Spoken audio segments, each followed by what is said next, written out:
in.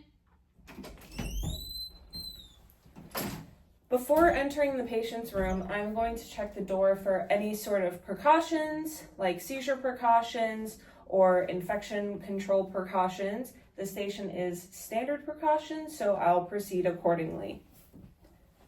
Hi there, can I come in? Yes. Hi, my name is Gina, I'm your nurse today. Is it Hi. okay if I come in? Yes. Okay, great. So as I'm entering the patient's room, I'm going to be checking the floor for any sort of safety concerns. The floor looks clear. I'm checking the wall for seizure precautions, so looking for suction and air. Next, I'm going to be doing my hand hygiene so I can approach the patient. So doing my hand hygiene and donning gloves. During the hand hygiene process, I will be scrubbing for 20 seconds using popular technique for hand hygiene and donning gloves. All right, I'm going to be doing a physical assessment on you today. Is that okay? Mm-hmm. All right, so quickly, I'm checking the patient's band to make sure that I have the correct patient. What's your name? Elizabeth, Okay, and your date of birth? 11/04/1997. Great, so I have the right patient. I'm going to be doing a physical assessment on you today. It's going to take about 20 minutes. Is that okay? Mm-hmm. All right, do you need to use the bathroom before we get started? Mm-mm. Okay, and for the sake of the physical assessment, is it okay if I touch you? Mm-hmm. All right, awesome. So I got permission from the patient to do the physical assessment and proceed accordingly. So, okay, so I just performed hand hygiene and I'm going to don a new pair of gloves so we can get on with the physical assessment. Okay. So first we are going to go over our cranial nerves. So we're going to start with the nose and cranial nerve number 1, which is the olfactory nerve. Okay, first I'm going to ask the patient, do you have any trouble breathing? Mm-mm. Okay, any past nose trauma or surgeries I should know about? Mm-mm. Okay, perfect. So I'm going to inspect the nose externally and internally. Externally, I'm looking for regular skin, looking for any lumps, bumps, and lesions, making sure the nose is symmetrical on each side. Perfect. No lesions, lumps, bumps, or lesions are noted on the nose, and it is symmetrical. Okay, so first I'm going to take my pen light and inspect the inside of the nose. I'm looking for any sort of drainage, bleeding, polyps, or any lesions in the nose as well. And the nose doesn't have any of those things. So next I'm going to check the nerve itself after inspection. So I'm looking at the cranial nerve number 1, the olfactory nerve. So I'm going to ask the patient to occlude one nostril and I'm going to have them smell. So if you can close one nostril and close your eyes, perfect. Okay, can you tell me what you're smelling? Alcohol. Perfect. And I'm going to do the same thing on the other side. So go ahead and close one nostril and close your eyes. Perfect. What are you smelling? Mint. Great. You can open your eyes back up. So both nares are patent and the olfactory nerve number 1 is intact. Okay, perfect. Okay, next we're going to inspect the patient's eyes and we're going to start with cranial nerve inspection and cranial nerve number 2. So I'm going to take a look at the patient's eyes, make sure they're both symmetrical. I'm taking a look at the sclera to make sure it's nice and white. And then Elizabeth, can you just pull your eyelids down like this on the bottom for me? Perfect. I'm looking at the conjunctiva to make sure it is pink and moist. You can let go now. So the conjunctiva is pink and moist and the sclera is white. I'm going to check the pupil size of the patient on both sides. Both sides are at about 3 millimeters, which is perfect. Okay, Elizabeth, do you wear any sort of glasses or anything? No. Now checking the cranial nerve number 2, the optic nerve. No glasses. Are you nearsighted or farsighted or anything like that? Okay, great. Do you have any surgeries that you might know, that I should know about? Mm-mm. Okay, perfect. Now, can you read my badge, Elizabeth? Student, Great. What does it say over there? exit, Perfect. So I was checking the visual acuity of cranial nerve number 2, and the patient was able to see all of that. So cranial nerve number 2, optic nerve is intact. Next, we're going to move on to cranial nerve number 3, the oculomotor nerve. So we are going to check the patient's pupils again, make sure they're equal and round. We're looking for Perla right now. So the patient's pupils are still sitting at 3 millimeters and they are equal, round. We're now going to check it with the pen light to make sure that they are reactive to light. I'm just going to shine this light in your eye really quick, okay? Okay, both eyes constricted, so they are reactive to light. Next, we're going to check for accommodation to round out Perla. So, Elizabeth, I'm just going to have you take a look at the tip of my pen light here. mm-hmm. And without moving your head and without looking at me, look at the wall behind. Perfect. And back at the pen light. Great.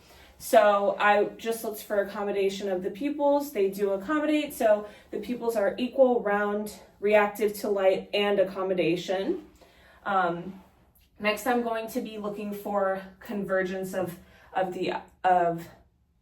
cranial nerve number 3 of the eyes, oculomotor. So, okay, Elizabeth, if you can just take a look at the tip of my pen light here. I'm looking for the eyes to cross. Keep looking. And they do, so the eyes do converge. Next, I'm going to be looking for whether or not the eyes are consensual. So I'm going to place a hand midline here. I'm going to shine the light in one eye, looking at the other pupil to make sure it dilates, and the same thing on the other eye. So I'm just going to shine a light in your eye one more time. Great. Okay, and the other one. Great. Perfect. So both eyes are consensual. So because the pupils are equal, round, reactive to light, and accommodating, are consensual and they converge, cranial nerve number 3, oculomotor, is intact. Next, we're going to check out cranial nerve number 3 again, while also looking at cranial nerve number 4 and 6. Cranial nerve number 3 being, of course, oculomotor, 4 being trochlear, and 6 being abducens. So we're going to check the 6 cardinal fields of gaze to make sure all of those cranial nerves are intact. So, Elizabeth, without moving your head, I'm going to have you keep your eyes on the tip of my pen light here, okay? Mm-hmm. So we're going to be looking at the 6 cardinal fields of gaze. So take a look right here. Mm-hmm. This is cranial nerve number 3, oculomotor. Cranial nerve number 3, oculomotor. Cranial nerve number 6, abducens. And cranial nerve number 3, oculomotor. Cranial nerve number 6, abducens. Cranial nerve number 3, oculomotor. Cranial nerve number 3, oculomotor. Cranial nerve number 4, trochlear. Cranial nerve 3, oculomotor. Cranial nerve 4. Next, we're going to be checking cranial nerves number 5 and 7, 5 being trigeminal and 7 being facial. So we are going to inspect the skin of the face. We're going to look for any, again, lumps, bumps, lesions, moles, discoloration, or anything, and hair distribution or anything like that. So inspecting the face, I'm looking at the eyebrows and eyelashes, which are equally distributed. The face seems to be symmetrical at first glance. Next, we're going to palpate. So Elizabeth, I'm just going to touch your face a little bit, okay? I'm checking the sinuses for any pain or tenderness. Do you feel any pain or tenderness here? Mm-mm. Okay, how about here? Mm-mm. You can feel the rest here? Mm-hmm. Okay, palpating the face. All right, I'm going to have you close your eyes, checking cranial nerve number 7. I'm going to have you close your eyes and tell me where I'm touching, okay? Head, cheek, nose, chin, eyebrow. Perfect. Next, I'm going to check cranial nerve number 5, which is the trigeminal nerve. So going to the temporal mandibular joint, I'm going to just touch, palpate it, make sure there's no swelling or anything like that. And then I'm going to have Elizabeth, can you open your mouth for me and close? Okay, I was looking for any sort of cracking or clicking in the temporal mandibular joint, which I didn't feel any. I'm going to check cranial nerve number 7, facial nerve again. So Elizabeth, can you raise your eyebrows for me? Perfect. Can you close your eyes real tight? All right, puff your cheeks and smile real big. Okay, great. So checking cranial nerve number 7 to make sure there was symmetry across the board as she performed those movements, which there were. So cranial nerve 5, the trigeminal nerve, and cranial nerve 7, the facial nerve, are intact. Next, I'm going to check cranial nerve number 8, which is the vestibulocochlear nerve, also known as the acoustic or the auditory nerve. So first, I'm going to inspect this part of the ears. So first, I'm going to take a look and make sure that there are no lesions or buildup behind the ear. And do the same on the other side. Okay, great. Next, I'm going to be looking inside the ear, looking for any excess cerumen, drainage, bleeding, or lumps, bumps, and lesions inside the ear as well. So I'm going to pull the ear up and back since she's an adult. There is no excess cerumen, lumps, bumps, lesions, bleeding, or drainage. Do you feel any tenderness on the or pain on the back of the ear here? Mm-mm. Okay, great. I'm going to do the same to the other side, lifting up and back, checking for excess cerumen, draining, bleedage, lumps, bumps, lesions, which there are none. Do you feel any pain or tenderness here? Mm-mm. Okay, next I'm going to check the nerve itself. So I'm going to have Elizabeth, can you cover one ear here? Okay, doing the whisper test. I'm going to say a word and you're going to repeat it back to me, okay? New York. Perfect. Doing to the other side. Okay. Blueberry. Perfect. So testing out the hearing of that nerve, cranial nerve number 8, the vestibulocochlear nerve is intact. Next, I'm going to check cranial nerve number 9, which is the glossopharyngeal nerve, which is in the mouth. So I'm going to inspect, looking at the patient's lips, and I'm going to be looking in the mouth as well. So the lips present with a normal color. There's no cracking or lesions on the outside of the lips. Then I'm going to look inside the mouth for any at the hard palate, the soft palate, the tongue, the gums, to make sure there are no lesions, bleeding, or cracking within the mouth as well. Also looking for any sort of dentition or gum decay in the mouth. So can you open your mouth for me, Elizabeth? Perfect. The color looks nice and pink. There are no lumps, bumps, or lesions in the mouth, or dental caries or dentition. No inflammation of gums. Perfect. So next I'm going to be checking if the nerve itself is intact. So I'm going to have the patient open the mouth and say, ah, checking to see if the uvula comes up. Ah. Great, perfect. I'm going to check the swallowing. So Elizabeth, do you have any trouble swallowing or talking or anything? Any pain? Okay. And can you swallow for me? Perfect. So because the uvula rose, there's no trouble swallowing or pain.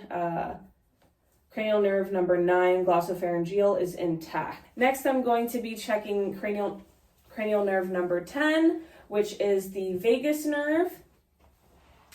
So I'm going to palpate the pharynx here, make sure there's no swelling or anything like that, and then ask the patient to swallow one more time. Okay, perfect. And then can you tell me your full name? Elizabeth Hester. Great. So the patient is able to swallow and speak. So the Cranial nerve number 10, the vagus nerve, is intact. We'll be moving on to cranial nerve number 12, which is the hypoglossal nerve. So I'm going to be checking the patient's tongue. I'm going to ask her to stick out her tongue and move side to side, up and down. And then can you lift your tongue up for me? Checking to make sure that the frenulum is intact, and it is. So the patient was able to move their tongue. The frenulum is intact, which means cranial nerve number 12, the glossal nerve, is intact. Next, we're going to be checking cranial nerve number 11, which is the accessory or spinal accessory nerve, which is primarily in the neck and shoulder area. So first, I'm going to inspect the area, make sure that the muscles are symmetrical. Then I'm going to look for any lesions, unusual lesions or nodules, lumps, bumps, moles, etc. And also palpate the area for any pain or tenderness. So the muscles seem to be symmetrical. Do you feel any pain or tenderness? Okay, so I'm also feeling for any sort of nodules, lumps or bumps, inspecting for any sort of lesions. Okay, perfect. Next, I'm going to check the mobility of the spinal accessory nerve, the neck and shoulders. So I'm going to have the patient touch their chin to their chest, which would be flexion. Then I'm going to have you bring your head back, perfect, which would be extension. Bring your head up to the ceiling, perfect, which is hyperextension. You can bring it back to center. And then turn your head to the left, perfect, which is left rotation of the neck, back to center. To the right, which is right rotation of the neck. And then I'm going to have you bring your head to your ear, perfect, that's which is left flexion to the right side, right flexion, and then a big circle. Okay, and circumduction of the neck. So now I'm going to raise the bed in a specific position so I can check for JVD, which is jugular vein distension. So I'm going to set the bed to flat, supine. Okay, I'm going to palpate the trachea, make sure that there are no lumps or bumps, as well as make sure it's midline, as well as checking the lymph nodes, looking for any sort of swelling, which there is none. Next, I'm going to check my pen light and take my pen light and check for JVD, jugular vein distension. We are looking for a shadow or distension on the jugular vein, which there is none. Then I'm going to bring the bed back up to check for distension again, and there is none. Okay. Next, I'm going to palpate the carotid artery, check to see whether it is 0, which is no pulse. Check the pulse to see if it is 0, which is no pulse, 1, which is weak, 2, which is 2 plus, which is normal, 3 and 4 plus, which would be bounding. Finding the carotid, doing one side at a time so you don't make your patient pass out. Okay, and the pulse is 2 plus and 2 plus, perfect. Next, I'm going to listen for a bruit in the carotid artery. Okay, I'm going to have the patient turn their head away from me and then hold their breath. So making sure my stethoscope is on to the bell, which it is. Okay, Elizabeth, can you hold your breath for me? And it sounds good, no bruit, you can let go. Doing the same to the other side. Can you hold your breath for me? And let go, perfect, no bruit. I didn't hear any bruits, so next I'm going to do the shoulder test. I'm going to place my hands on the patient's shoulders and have them push with resistance. So can you go ahead and push on my hands? Perfect. Amazing. The patient was able to push my hands up with resistance, and the area is not in any sort of pain, no bruise. So cranial nerve number 11, spinal accessory, is intact. Next, we're going to be moving on to the anterior thorax portion of the physical assessment.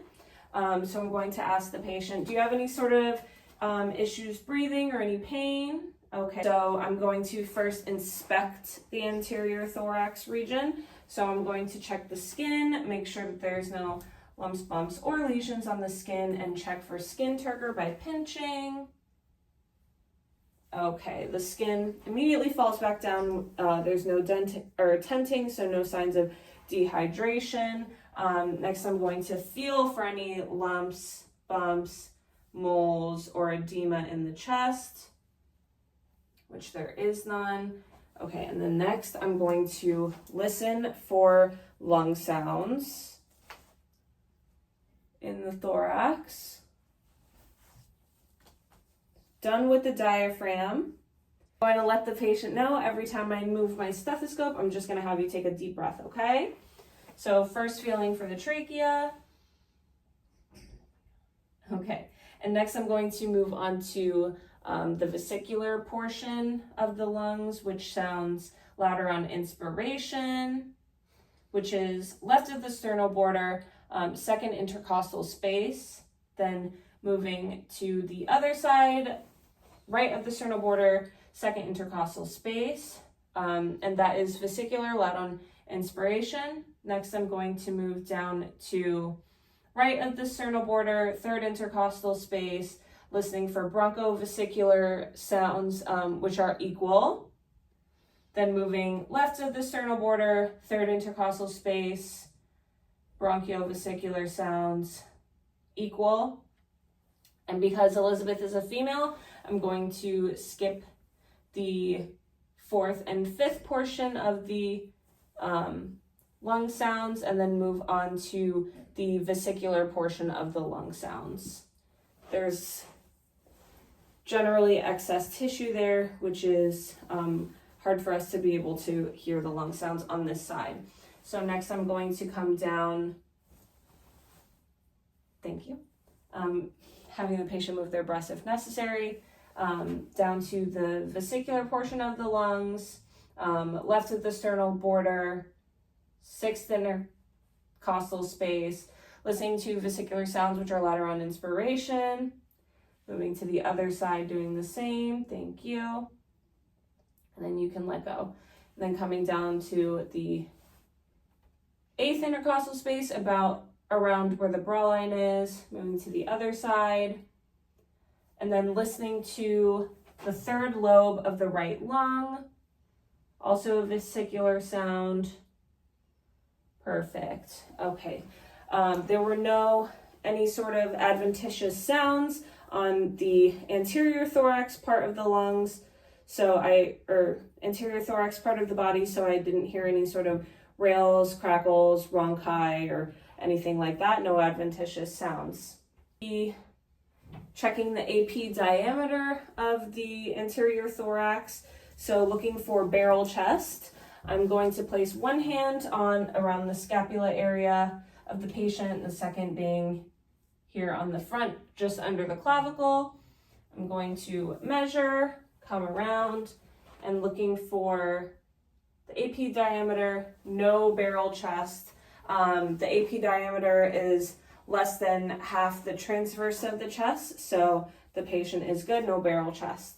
Then I'm going to ask the patient if they perform monthly breast exams. Do you, Elizabeth, do you perform monthly breast exams at all? Do you know how? Mm-hmm. Perfect. So if the patient said no, this is where we would educate them on how to perform a monthly breast exam. Okay, next we're going to move on to the posterior thorax portion of the physical assessment. So I'm going to have the patient turn in a bed. Normally the patient would be sitting at the edge of the bed, so I would be looking at the back, but here Elizabeth's going to turn for me. Thank you. So first we're going to inspect the shoulders, the scapulae, looking for muscle symmetry, and it appears to be symmetrical. We're going to palpate for any sort of lumps, looking for lesions, edema, moles on the back. And then we're going to be looking at lung sounds next and the lungs. So we're going to look at chest expansion. We're going to have Elizabeth take a deep breath. And the thumbs do come apart. So there are symmetrical, bilateral chest expansion of the lungs. Next, we're going to be, as we palpated, we were looking for any sort of bulging in the intercostal spaces, which there were not.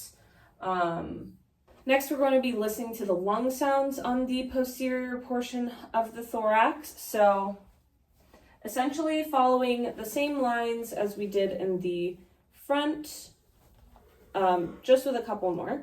Listening with the diaphragm. We're going to start on the vesicular sounds, which is just above the scapula here. The patient knows to inhale with every placement of the stethoscope. So looking for a vesicular sound, which is louder on inspiration. Moving over. Louder on inspiration. Now moving to bronchiovesicular sound.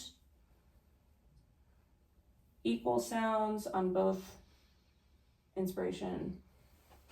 Okay, bronchovesicular. Bronchovesicular. Okay. Bronchovesicular. Listening to make sure that the sounds are equal on both sides. Now moving to vesicular sounds. Vesicular. Vesicular. Vesicular. Okay. All right, you can go ahead and turn back around, Elizabeth. Thank you. Okay, so there were no adventitious sounds on the posterior portion of the thorax. So the breath sounds are clear and equal on both sides. No adventitious sounds. Next, we're going to move over to the heart. So we are going to auscultate with the diaphragm portion of our stethoscope. We are going to start out with the aortic heart sound, which is right at the sternoborder second intercostal space, which is louder on S2. Okay, perfect. Then we're going to move over to the pulmonic heart sound, which is left of the sternoborder second intercostal space, louder on S2.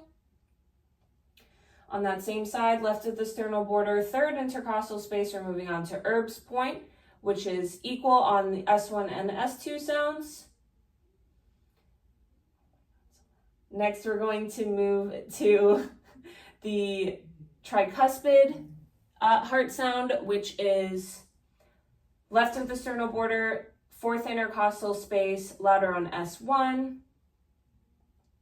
And then we're going to move to the mitral heart sound, which in this case, we're going to have the patient lift their breast. We're going to listen to the mitral heart sound, which is going to be left of the sternoborder, fifth intercostal space. That's going to be the maximal point of intensity, and it is going to be louder on the S1, and we're going to listen for a full minute. And we're listening for a full minute. Perfect. So there are no adventitious sounds of the heart. It sounds all good. And then I'm going to ask the patient, do you have any chest pains or any surgeries or anything like that? No. Perfect. So the heart sounds normal. There's no any sort of extra sounds. There's no adventitious sounds. Then next we're going to move to the abdomen. So we're going to have the patient lay flat, moving into supine position. Thank you. Moving into supine position, and then we're going to inspect the abdomen. So we're going to inspect the skin of the abdomen first, making sure there's no sorts of lumps, bumps, lesions, striae, any sort of distension going on in the abdomen. And with the abdomen, we're going to look, listen, and then feel. So we don't try to feel something and then disturb the bowels and give us false sounds. So look, listen, and feel. We just inspected the abdomen. Next, we're going to listen. So we're going to auscultate. And we're going to listen to the 4 quadrants of the abdomen. We're going to be listening with our diaphragm. So we're going to start with the right lower quadrant of the abdomen, listening for bowel sounds. We're going to listen to each quadrant for 1 full minute. So starting with the right lower, moving on to the right upper quadrant, listening for 1 full minute. Left upper quadrant, listening for 1 full minute. Left lower quadrant, listening for 1 full minute. And there were regular bowel sounds. So we were listening for anywhere from 3 to 5 sounds per minute in each quadrant, which would be considered normal. Anything less than 5 sounds per minute would be considered hypoactive, which would cause for us to listen to each quadrant of the abdomen for 5 minutes each to listen for bowel sounds. If it was more than 35, it would indicate hyperactive bowel sounds. It would indicate hyperactive bowel sounds. Next, we're going to palpate the abdomen, ask for any sorts of discomfort. So we're going to palpate each quadrant of the abdomen. Any sort of discomfort or anything, Elizabeth? Mm-mm. Okay, here, Mm-mm. here, Mm-mm. okay. And last, we're going to listen for an aortic. We're going to listen for the abdominal aorta, listening for any bruits. So we're going to find the xiphoid process and the umbilicus in the midline and about 2 inches over. We're going to listen with our bell, listening for a bruit. And there is no sounds of a bruit there. So the patient's abdomen was flat, symmetric. There was no any sort of apparent lesions, lumps, bumps, masses, no tenderness. The skin was smooth. Bowel sounds were present and normal, and there was no bruit sounds. Next, this is where we would inspect the genitalia of the patient. So first we would ask, since Elizabeth is a female, when was your last menstrual period? Mm-hmm. Okay. And then if the patient is male, we would ask if they're performing monthly testicular exams and if they knew how to. Next, we would inspect the genitalia. So on a female, we would separate the labia majora and inspect the area, looking for any sorts of lumps, bumps, lesions, dryness, odors, discharge, or pediculosis of the pubic area. And then for a male, we would be looking for the same things, but we would pull back the prepuce, which is the foreskin, and inspect there as well. In this case of this patient, there was no lumps, bumps, lesions, pediculosis, dryness, odor, discharge. So the patient is good to go. Next, we're going to move on to the upper extremities. So first, we're going to feel that the temperature is equal on both sides. Looking at color, we're looking for any sort of moles, equal hair distribution. We're looking for any sort of alopecia on the upper extremities as well, any sort of edema, and it all looks good. So there is no, the color is regular, there's no redness, there's no cyanosis, there's no skin lesions, lumps, bumps, moles, edema. And we're going to ask the patient, do you have any issues moving your upper extremities here, your arms at all? Any pain? Mm-mm. Okay, perfect. So next we're going to check for pulses in the upper extremities. So we're going to start with the radial pulse on each side. Radial pulse is 2+, which is normal. Next side, 2+ normal. Next we're going to check the brachial pulse. 2+ normal. And 2+ normal. So all pulses are present. They're 2+ and normal bilaterally. Next, we're going to check the CMS of the upper extremities. So we're going to have Elizabeth, can you wiggle your fingers for me? Perfect. We're going to check the capillary refill as well. since the patient does not have any polish, we're going to press the nail, look for capillary refill within 2 seconds is normal, which there was. And then we're going to check the other side within 2 seconds, which is normal. Checking the CMS. And then next we're going to make sure that the patient has feelings in both the extremities. So Elizabeth, I'm going to have you close your eyes and I'm going to touch different parts of your arms and you tell me where, okay? Mm-hmm. Arm. Okay. What side? Left. Perfect. Left hand. Right arm. Left forearm. Right hand. Right forearm. Perfect. The patient was able to feel all areas. So next we're going to assess the range of motion of the patient's upper extremities. So Elizabeth, I'm just going to have you mirror what I'm doing, okay? So we're going to check full ranges of motion. So I'm going to have you put your arms up. Perfect. So this is checking for pronation. Can you flip your hands? Supination, arms to the side, abduction, center, perfect.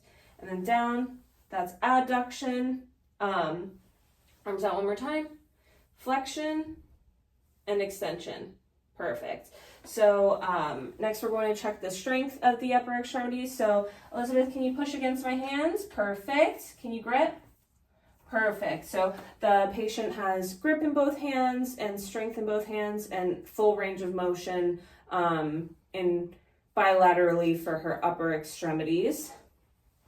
Okay, so next we're going to, for the physical assessment, move on to the lower extremities. We're essentially going to do the same thing to the lower half that we did to the top half with some changes. So first we're going to inspect the skin, make sure the temperature is equal on